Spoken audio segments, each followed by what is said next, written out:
Okay, let's see if Book Talk is right about this book. I am not good in taking recommendations when it comes to fantasy, but when it comes to romance, I kind of don't have another choice except for going blindly into a book, and that's not something that I'm always in the mood to. But this one time, I'm gonna trust Book Talk. So let's see if I like Out on a Limb by Hannah Bonam-Young. I have never read this author. I have very little information of what this book is about. The only thing I know is that it has the trope that everybody hates, which is pregnancy. And I don't think I've ever read a romance with pregnancy in it. So I'm interested to know how that feels. And as far as I understand it, many people liked how it was done in this book. Also, I was able to get a floppy copy. So let's start reading. I'm also in a mood to annotate, so here we go. She has one hand. Now the dedication makes a little bit of a different sense. I'm just on the author's note. Wait, I didn't notice that in the cover, no. A less developed right hand. I haven't even started the book and I already am like, oh. I was not sure if I would like this book, but I was sure that it would provoke some thoughts. And so far, I mean, it's doing its job.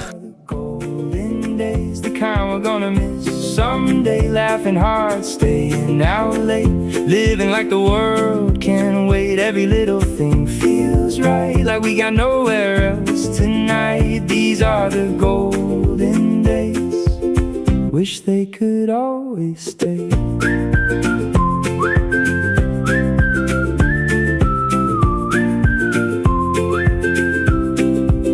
Warm air drifting through the trees, talking easy in the breeze. Nothing special, nothing planned, still the best nights always land. Someone shouting from across. Okay, here's the thing about Out on a Limb. I did finish it, obviously you saw me annotate it. I have to say, for the hype that I thought I heard about this book, I was a little underwhelmed. Overall, I would say it is not a bad read. I have a beef, and I don't think it's with this book. I think it's just with these writing choices that often are made in romance novels. Some romance novels choose to only include one POV, which is the case here. We only have Beau's POV at the end. I'm a character-driven reader. I love exploring as much characters as possible. So having just the perspective of one of the two people falling in love and going through this, it limits me a little bit because first of all, if you don't like that perspective, then you're screwed. Second, I kind of want to know how the other person feels. While she's doing a very good job describing Beau, I still would have loved to know a little bit more about his struggles. Like, changes are happening to his life as well, and I would have loved to follow him on his journey. I had a thought close to the ending of the book that the man was perfect. He had zero flaws. He always did and said the right thing. The only conflict in this book was actually in her head, which I do get it, right? She creates obstacles for herself. He doesn't.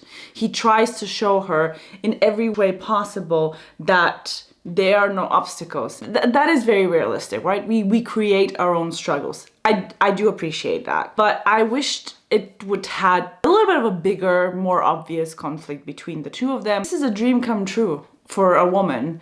And I was like, I don't know how realistic that is. And what does that say about me? One other thing that I had, okay, lots of opinions about a book that I was about, is the pregnancy itself. The pregnancy trope is very major here. It's accidental pregnancy and they have to learn to live with that. But the pregnancy itself, I wished was described more. The hurdles, the difficulties, the way that she felt, they were just not enough for me. In the beginning, it was a little bit about the nausea, and then it disappeared. And then by the end of the pregnancy, we got like 3 sentences of her saying, I'm feeling bloated and I'm feeling horrible and emotional. I just wished more. Also, you know, showing, not telling, that would have been great. Other than that, I think it was a decent enough experience with this book. Will I recommend it? Maybe. Should I continue on with other of her books? I would tread carefully because I'm not sure if this author is the author for me. But do let me know if any of her other books do differ in some of those, you know, aspects I said, maybe then I'll find a book by her that I love better than this one. Cute copy though. I love my copy. It's a floppy copy. Okay, thank you, bye.